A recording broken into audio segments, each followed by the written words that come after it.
Hi everyone, welcome back to part 2 of the escape room birthday gift.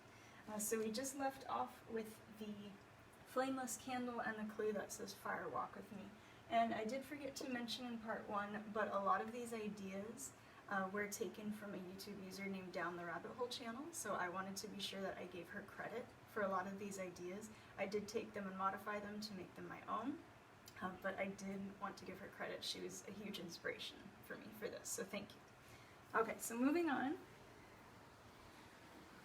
we are now going to find the Fire Walk With Me DVD. And I did put it on the top of our DVD stack so that it would be easier to locate. But if you open the DVD, behind this booklet, the scratch card obviously was used last night. But originally, all of these circles were covered with scratch-off stickers. They were completely silver, so you couldn't see anything underneath. And on the back of this is a guitar pick. So my hope was that Nick would make the connection to use the guitar picks to scratch the circles. And he did, but if not, just use your finger or a coin lying around if you find that. So when you scratch off all the circles, the revealed clue says, if you are a princess, where is the P?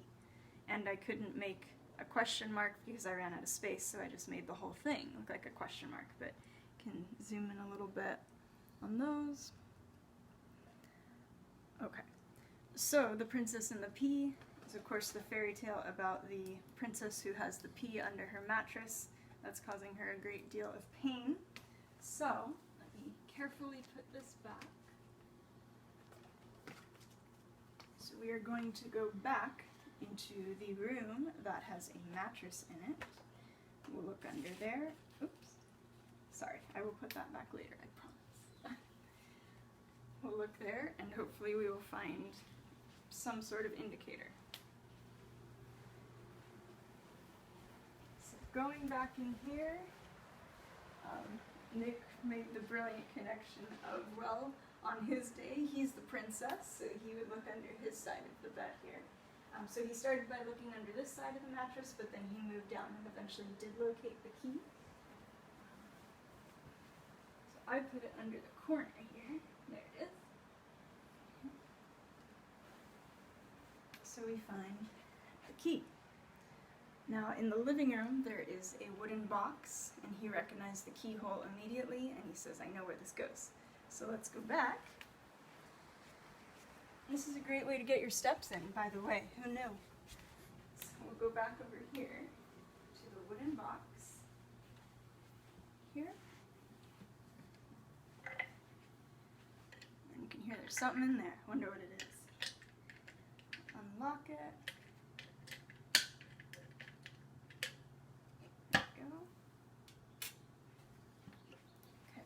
So inside we have puzzle pieces, and I got him a donut puzzle because he loves donuts and wants to open his own shop. And then on the back there's writing. You can tell that there's writing, so maybe it'll all come together.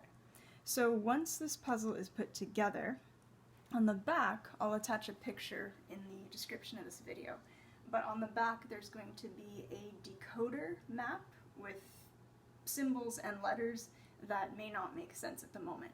But then the other trick is that under this puzzle, if you're just to take out the pieces by hand and put them down, you'd say, oh, that's a nice little base cover in there, the pink sheet. But Nick actually did turn the whole thing out, which is great because then he found an envelope that was underneath. So inside of the envelope, there's a note that says, look in the playhouse of cards. So on our dining room table, we have two houses that we bought during the holidays to hold candles in.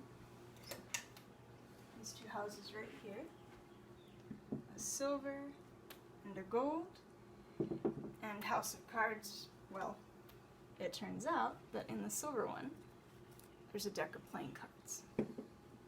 So if you open the box, take them out, it's a full deck, 52 cards. These were placed in backside up, that's fine. They could have been placed in like this, and that's fine too. But Nick right away noticed that there were some symbols on the backs of these, and he also turned over some of the cards and realized that some of them have letters at the top in purple. So he looked at those, and at first he was trying to make sense of the suits and the colors and see if he could spell words using the letters here, but then he realized that all of the letters go from capital A to capital Z, and then some cards just don't have anything on them, others do, and then there's an exclamation point here.